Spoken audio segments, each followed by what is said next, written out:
जय श्री कृष्ण मित्रों। ओम श्री गुरुवे नमः।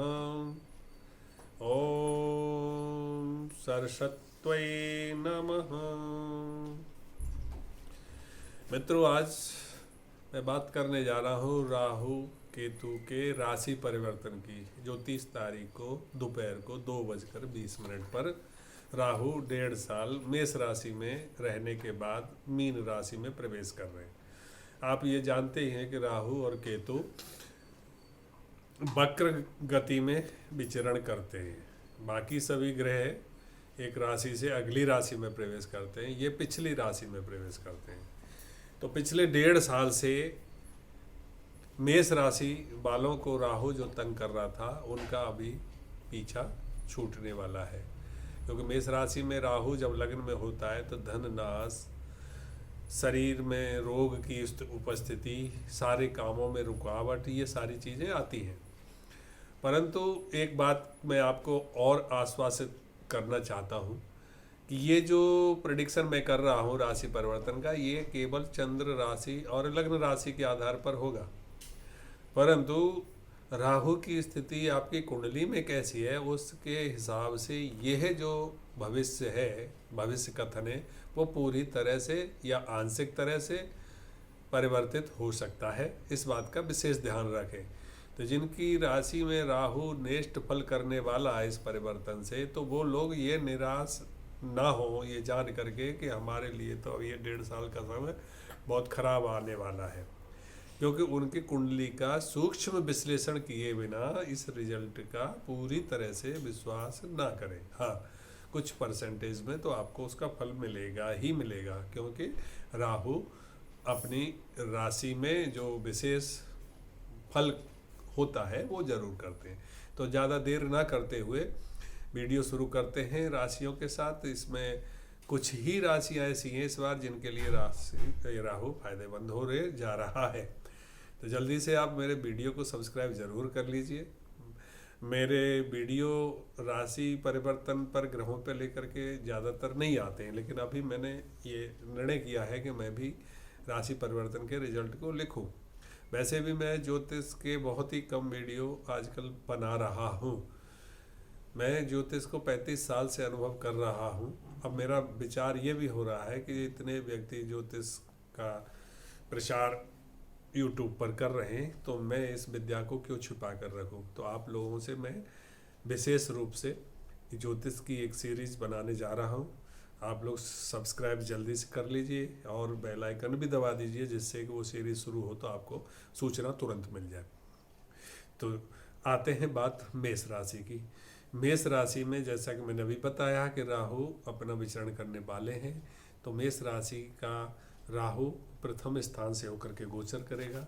और प्रथम स्थान में राहु का जो रिजल्ट है ठीक नहीं होता है, शोकदायक होता है, हानिकारक होता है, चीज़ों में बाधाएं आ सकती हैं।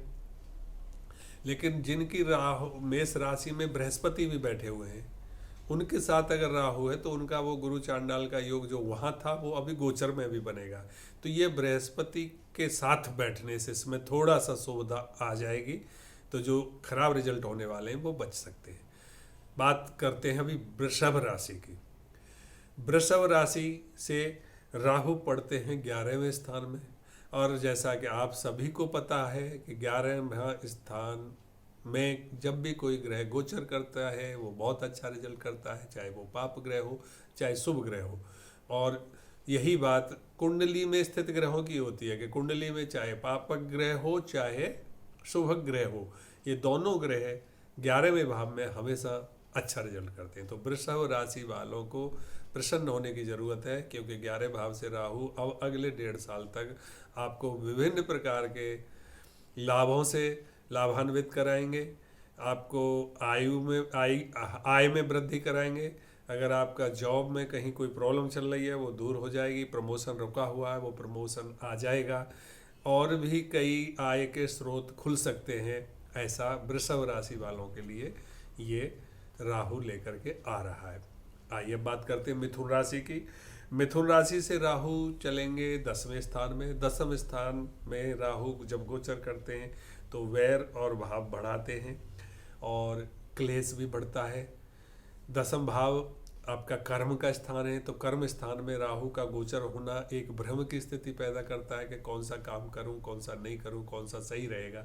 सही की जगह गलत निर्णय ले लिया जाएगा, गलत की जगह सही निर्णय लिया जाएगा। इस तरह की स्थितियां यहाँ 10वें भाव में बनती हैं। लेकिन एक विशेष बात इस 10वें भाव के राहु की मैं आपको बताने जा रहा हूँ कि मिथुन राशि वाले व्यक्ति अगर राजनीति में हैं, अगर राजनीति करते हैं, तो राहु 10वें भाव का गोचर में विशेष फायदा कराता है। तो राजनीति वाले व्यक्तियों के लिए, मिथुन राशि वाले व्यक्तियों के लिए राहु बहुत सुंदर रिजल्ट देगा। अगले 1.5 साल में अगर कहीं चुनाव होने जा रहा है तो चुनाव में विजय लगभग पक्की हो जाएगी। अब बात करते हैं कर्क राशि की। कर्क राशि में राहु 9वें भाव से गुजरेगा। 9वें भाव में राहु हमेशा दुख देता है, भाग्य में अवरोध पैदा करता है। 9वां भाव पिताजी का भी होता है, पिताजी से अनुबंध बनाएगा, परंतु मांगलिक चीज़ों में ज़रूर फायदा देगा। स्पिरिचुअलिटी में आपकी तरफ रुझान होगा। ये सीधी सी बात है, नेचुरल है कि जब भी व्यक्ति को दुख आते हैं, शोक आते हैं, रोग आते हैं, तो वो सीधा स्पिरिचुअलिटी, अध्यात्म की तरफ भागता है। तो यहाँ पे अध्यात्म में उसको फायदा होने की उम्मीद है। लेकिन 9वें भाव में भाग्य एक मुख्य स्थान है, तो भाग्य में बाधा आने से काफ़ी चीज़ों में प्रॉब्लम आ जाती है। इसलिए ऐसे जातकों को राहु के मंत्र की एक माला रोज करनी चाहिए। बात करते हैं सिंह की। सिंह से राहु 8वें भाव से गुजरेंगे और 8वां भाव राहु के लिए बड़ा खराब माना गया है। 8वें भाव का राहु एक्सीडेंट, इंसिडेंट, रोग और स्वास्थ्य संबंधी समस्याएं देता है। अगर किसी की आयु ज़्यादा है और वह अपने आयु के अंतिम पड़ाव में चल रहे हैं और उनको मारक आदि की दशा भी चल रही है, तो ये राहु का गोचर उनके लिए घातक हो सकता है, घातक उनके लिए मृत्यु ला सकता है। उन लोगों को महामृत्युंजय मंत्र का जप पूरे 1.5 साल नियमित रूप से करते रहना चाहिए। और बाकी लोगों को भी जिनसे राहु अष्टम से गोचर हो रहा है, महामृत्युंजय मंत्र का जप, हनुमान चालीसा का पाठ, राम रक्षा स्तोत्र का पाठ, ये अवश्य करते रहना चाहिए। अगली बात करते हैं हम राशि कन्या की। कन्या राशि से राहु गुजरेंगे 7वें भाव से, और 7वें भाव में राहु अगर किसी की कुंडली में बैठा हो तो आपके दाम्पत्य संबंधों में बहुत प्रॉब्लम करता है। यहाँ भी अगर राहु 7वें भाव में आ गया है तो ये आपके दाम्पत्य जीवन में कलह उत्पन्न कर सकता है, क्लेश उत्पन्न कर सकता है, किसी महिला से स्कैंडल में फंस सकते हैं, जेल जाने का भी योग बन सकता है। अतः कन्या राशि वाले जातक इन विशेष चीज़ों से दूर रहें तो उनका, और भगवान शिव की आराधना हमेशा करते रहें। अब आते हैं तुला राशि में। तुला राशि का राहु 6ठे भाव से गुजरेगा। 6ठे भाव का राहु बहुत सुंदर रिजल्ट करता है। 6ठे भाव 3 चीज़ों को विशेष रूप से प्रदर्शित करता है। एक है रोग, दूसरा है ऋण, तीसरा है शत्रु। तो शत्रु, ऋण और रोग, इन तीनों से मुक्ति मिलने के आसार तुला राशि वालियों के बन रहेंगे इस 1.5 साल में। अब तक अगर उनको शत्रु परेशान कर रहे होंगे तो शत्रु परास्त हो जाएंगे। अगर कर्जे में डूबे हुए हैं तो इस अगले 1.5 साल के अंदर आपका कर्जा दूर हो जाएगा। और अगर किसी रोग से आप ग्रसित हैं तो रोग भी मुक्त होने की पूरी संभावना तुला राशि वालियों के लिए बन रही है। तो तुला राशि वालों के लिए ये राहु बहुत सुंदर रिजल्ट करने जा रहा है। वृश्चिक राशि। वृश्चिक राशि मंगल की राशि है और वृश्चिक राशि का जो वो है आइकन है वो उसको हम बिच्छू होता है और बिच्छू जहरीला होता है। जब भी राहु वृश्चिक राशि से होकर के गुजरते हैं तो जहर एक तरह से मिल गया। तो वृश्चिक राशि का गोचर और जाएगा 5वें भाव से। तो 5वां भाव विद्या का है, संतान का है। तो ये संतान और विद्या से शोक उत्पन्न करने वाला ये राहु बनेगा वृश्चिक राशि वालों के लिए। जिनकी कुंडलियों में राहु वृश्चिक राशि में होता है उन लोगों को भी जहर आदि से बचना चाहिए। सर्प आदि के काटने की संभावना उसमें हमेशा बनी रहती है। और खाना खाने के बाद भी जहर फैलने की, जिसके कहते हैं ना वो फूड पॉइजनिंग, वो फूड पॉइजनिंग उनको बार बार होने की शिकायत रहती है।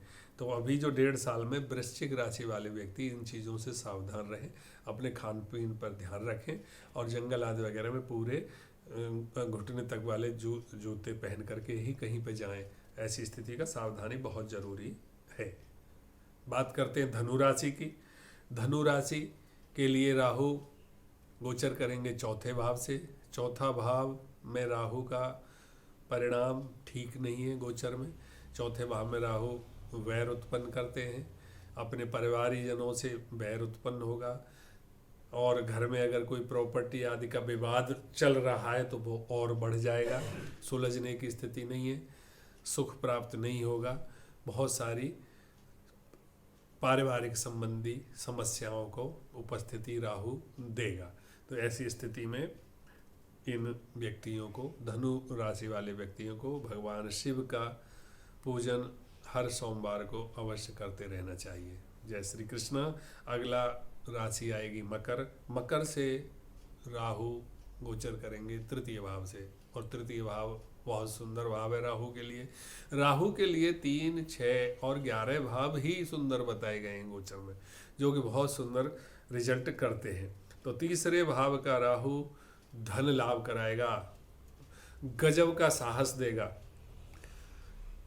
राजनीतिज्ञों के लिए, भाषणबाजी करने के लिए ये तीसरे भाव का गोचर अगले 1.5 साल के लिए मकर राशि वालों के लिए सुंदर प्रभाव लेकर के आ रहा है। इनको कोई परास्त नहीं कर सकता और विभिन्न धनों के स्रोत खुल जाएंगे। साहस की कोई कमी नहीं रहेगी। इतना साहसी व्यक्ति हो जाएगा 1.5 साल के अंदर कि वो किसी के सामने नतमस्तक होने की उसको ज़रूरत नहीं है, शत्रु से दूर भागते चले जाएंगे। तो ये मकर राशि का अच्छा रिजल्ट होने जा रहा है। बात आएगी अब कुंभ राशि की। कुंभ राशि में राहु दूसरे भाव से गुजरेगा। दूसरा भाव कुटुंब का भी होता है, धन का भी होता है, लेकिन यहाँ का गोचर राहु का ठीक नहीं होता है। या धन नाश के योग बन जाते हैं। जब भी राहु आता है तो कहीं चोरी डकैती का योग बनेगा। अगर आपका धन खोने के योग होंगे, आप अपनी कीमती चीज़ों को संभाल करके रखें। कहीं भीड़ भाड़ स्थान में कहीं मोबाइल और पर्स आदि चीज़ों को छीना झपटी, ये सारी चीज़ें बन सकती हैं। कुंभ राशि वाले इस पर विशेष ध्यान दें और हनुमान चालीसा का पाठ और राहु के मंत्र का जाप इन चीज़ों से आपको मुक्ति दिलाने में सक्षम होगा। लास्ट में आ जाते हैं मीन राशि की, जिसमें अभी ये प्रवेश कर ही रहा है राहु। तो वो प्रथम भाव से गोचर करेगा। प्रथम भाव देह का है और पूरी कुंडली का पूरा एक ऑलराउंड मतलब ये भाव माना जाता है। इसमें अगर राहु गोचर कर रहा है तो वो हमेशा हानि ही प्रदर्शित करेगा। तो मीन राशि वालों के लिए भी राहु शुभ नहीं है। उसके लिए स्वास्थ्य प्रॉब्लम आ सकती है, उनके हर काम में बाधाएं आ सकती हैं। तो इन चीज़ों से बचने के लिए विष्णु सहस्त्र नाम का पाठ का स्तोत्र और सूर्य को अवश्य जल देते रहना चाहिए। ये मैंने अभी आपको 12 राशियों के राहु के मीन राशि में गोचर करने के प्रभाव बताए हैं। इन सभी प्रभावों को नेस्तनाबूद करने के लिए, मतलब खराब रिजल्टों को नेस्तनाबूद करने के लिए सबसे बढ़िया उपाय है सूर्य की उपासना। गायत्री मंत्र के साथ रोज सुबह सूर्योदय के 48 मिनट के अंदर आप जल अर्पण कर दें। उसमें रोली और गुड़ डाल करके भगवान भास्कर को नमस्कार करते हुए गायत्री मंत्र के साथ या ओम घृणी सूर्याय नमः इस मंत्र के साथ या ओम आदित्याय विद्महे भास्कराय धीमहि तन्नो सूर्यः प्रचोदयात् इस मंत्र के साथ आप भुवन भास्कर को अर्घ्य अर्पण करें। 48 मिनट इसलिए ज़रूरी है कि 2 घड़ी तक सूर्य रहने पर उसको नमस्कार और ये अर्पण करने से शास्त्रों में इसका बहुत अच्छा फल बताया गया है। 2 घड़ी बाद सूर्य ऊपर चढ़ जाते हैं तो उसका उत्तरोत्तर फल कम होता चला जाता है। तो मैंने अभी आपको इस वीडियो के माध्यम से मैंने बताया। आपको वीडियो कैसा लगा कमेंट सेक्शन में ज़रूर करके बताएं और किस किस विषय पर आप वीडियो देखना चाहेंगे ये भी बताएं।